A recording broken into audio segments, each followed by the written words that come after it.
Hi friends, అందరూ ఎలా ఉన్నారు? బాగున్నారా?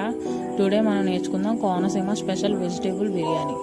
దానికి కావాల్సిన పదార్థాలు చూద్దాం ఇప్పుడు, సరేనా? ఫస్ట్ పచ్చిమిర్చి, కొత్తిమీర, క్యారెట్, బీట్రూట్, బంగాళదుంప, పుదీనా, టమోటా, ఆనియన్స్ అవన్నీ నీట్గా కడుక్కొని శుభ్రం చేసుకొని చిన్న చిన్న పీసెస్గా కట్ చేసుకుందాం. తర్వాత మిల్ మేకర్, పచ్చి బఠానీ నానబెట్టుకొని ఉంచుకోవాలి. ఇప్పుడు స్టవ్ వెలిగించుకొని దానిపైన కుక్కర్ పెట్టి, నేను ఎప్పుడు బిర్యానీ కుక్కర్లోనే చేస్తాను. అలా చేస్తే నాకు అంచనాగా ఎంత చేయాలని బాగా తెలుస్తుంది. ఇప్పుడు కళాయిలో కొంచెం నూనె వేసుకొని బాగా వేడి చేయాలి. మీ ఇంట్లో ఎవరైనా నెయ్యి తినే వాళ్ళు ఉంటే కొంచెం నెయ్యి కూడా యాడ్ చేసుకుంటే చాలా టేస్ట్ ఉంటుంది బిర్యానీ. మా ఇంట్లో తయారు చేసుకున్న నెయ్యి ఉంటే కొంచెం నేను వేసాను. దానివల్ల ఏమవుతుందంటే టేస్ట్ బాగుంటుంది అన్నమాట బిర్యానీ. ఇప్పుడు మనం ముందుగానే రెడీ చేసుకొని ఉంచుకున్న బిర్యానీ సామాను, ఆ వెజిటేబుల్స్ అన్నీ దగ్గర పెట్టుకోవాలి. ఫస్ట్ బిర్యానీ సామాను కుక్కర్లో వేసి బాగా కలపాలన్నమాట. అవి బాగా వేగిన తర్వాత వెజిటేబుల్స్ అన్నీ ఒకటి ఒకటి యాడ్ చేయాలి. ఈలోగా నేను మిల్ మేకర్, పచ్చి బఠానీ ఒకసారి బాగా కడుపుకుంటున్నాను. నెక్స్ట్ వచ్చేసి అవి బాగా వేడైన తర్వాత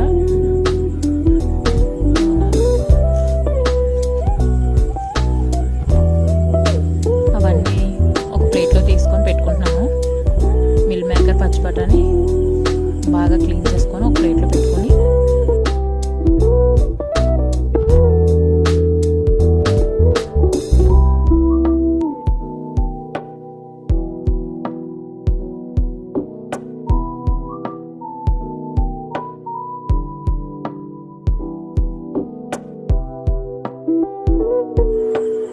మనం ముందుగా కడిగి పక్కన పెట్టుకున్న పచ్చి బఠానీ, మిల్ మేకర్ పక్కకు తీసుకొని ఇప్పుడు బిర్యానీ సామాను బాగా ఫ్రై అయ్యేలేదో చూసుకొని అందులో మనం ముందుగా కట్ చేసుకున్న పచ్చిమిర్చి వేసి ఒక 5 minutes బాగా కలపాలి.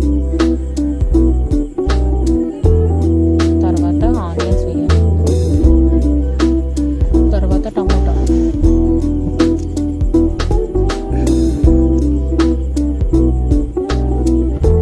నెక్స్ట్ కొత్తిమీర,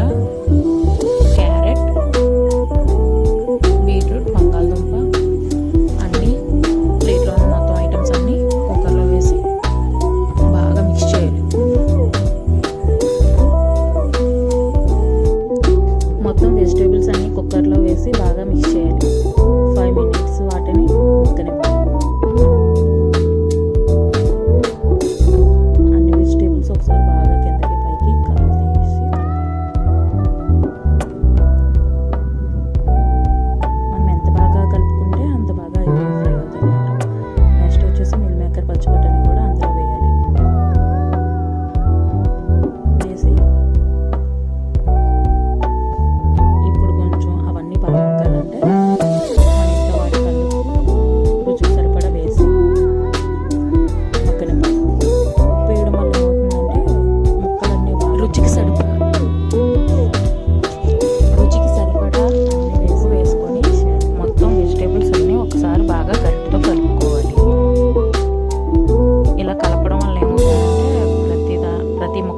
ఉప్పు బాగా పట్టి మనం బిర్యానీలో తిన్నప్పుడు టేస్ట్ అనేది చాలా బాగుంటుంది అన్నమాట. ఒకసారి మొత్తం అంతా కలిపి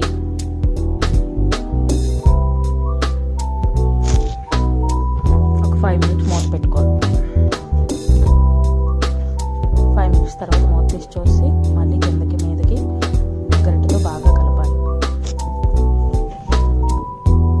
ఆ వెజిటేబుల్స్ అన్నీ బాగా మగ్గేయలేదు ఒకసారి చెక్ చేసుకొని మళ్ళీ ఒక 5 minutes మూత పెట్టుకొని ఉంచుకోవాలి.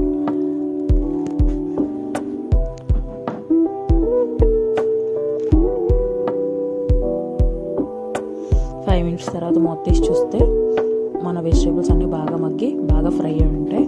ఇప్పుడు మన బిర్యానీకి ఎలాగా యూజ్ అవుతాయి అలాగా వాడచ్చు. నెక్స్ట్ వచ్చేసి మన రుచికి సరిపడినంత అల్లం వెల్లుల్లి పేస్ట్ అనేది ఆ ఫ్రై అయిన ముక్కల్లో వేయాలి.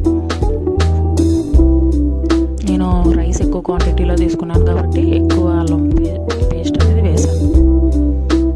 మీరు ఎంత రైస్ తీసుకుంటారో దానికి సరిపడినంత వేసుకుంటే సరిపోతుంది. అదంతా వేస్తారు. బాగా గట్టిగా కలిపి ఫ్రై చేయాలి. ఇప్పుడు ఒక 2 నిమిషాలు మూత పెట్టుకొని మగ్గనివ్వాలి. మూత తీసి చూస్తే బాగా మనకు ఫ్రై అయ్యాయి. ఇప్పుడు ముందుగానే కడిగి ఉంచుకున్న బియ్యం కుక్కర్లో వేసి ఒక 2 మినిట్స్ బాగా మనం ఆ బియ్యాన్ని కూడా ఫ్రై చేయాలి. ఇలా ఫ్రై చేయడం ఏమవుతుందంటే మనకి బిర్యానీ తినేటప్పుడు వెలువెల్లాడుతూ ఉంటుంది అనమాట. 2 మినిట్స్ కలపాలి బాగా. ఇప్పుడు మనం రైస్ ఎంత క్వాంటిటీలో తీసుకున్నామో గ్లాస్కి గ్లాస్ వాటర్ చొప్పున వాటర్ పోసుకోవాలి. అంటే మనం తీసుకుని రైస్ని బట్టి వాటర్ అనేది తీసుకోవాలి. కొంచెం క్వాలిటీ రైస్ అయితే గ్లాసున్నర, లేదు నార్మల్ రైస్ అయితే గ్లాస్ వాటర్ వేస్తే సరిపోద్ది. నేను కొంచెం మంచి బియ్యమే తీసుకున్నాను, కానీ గ్లాస్ వాటర్ వేస్తే సరిపోతుంది. నేను 5 గ్లాసులు రైస్ తీసుకున్నాను కాబట్టి 5 గ్లాసులు వాటర్ పోసుకుంటాను. ఇప్పుడు బాగా ఫ్రై అయింది కదా, 5 గ్లాసులు వాటర్ వేసుకొని కౌంట్ చేసి 1 2 3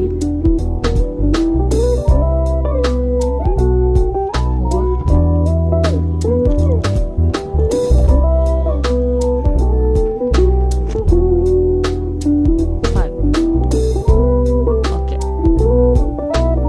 వేసి ఒకసారి బాగా మిక్స్ చేయాలి. ఎందుకంటే అడుగున ముక్కలు మాడిపోయి ఉంటాయి కదా, అవన్నీ పైకి ఇలా మిక్స్ చేయడం వల్ల పైకి వస్తాయి అన్నమాట. మొత్తం అంతా ఫ్రై చేసిన తర్వాత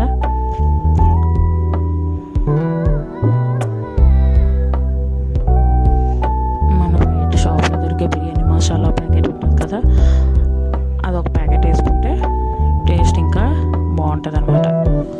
నేను ఒక ప్యాకెట్ వేసుకున్నాను. ఇప్పుడు మొత్తం గరిటె పెట్టి బాగా కలిపి ఇప్పుడే సాల్ట్ టేస్ట్ ఎంత సరిపోతుందో లేదో మనం ఒకసారి చెక్ చేసుకోవాలి.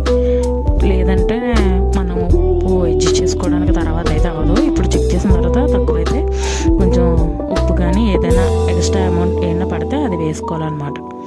నాకు అంతా సరిపోయింది కరెక్ట్గానే. కొంచెం ఉప్పు తక్కువైతే కొంచెం ఉప్పు వేసాను అనమాట.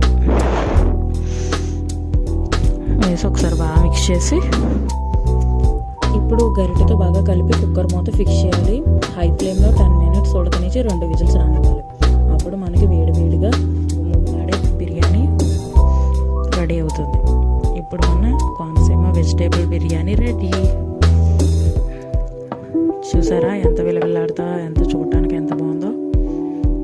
ఇప్పుడు దాన్ని కొంచెం కలర్ఫుల్ చేయడానికి కొంచెం మెంతికూర కాదు, పుదీనా గార్నిష్ చేసుకొని ప్లేట్లో సర్వ్ చేసుకొని మనకి ఏ కర్రీ ఇష్టమైతే ఆ కర్రీతో తింటే vegetable biryani super. Thank you friends.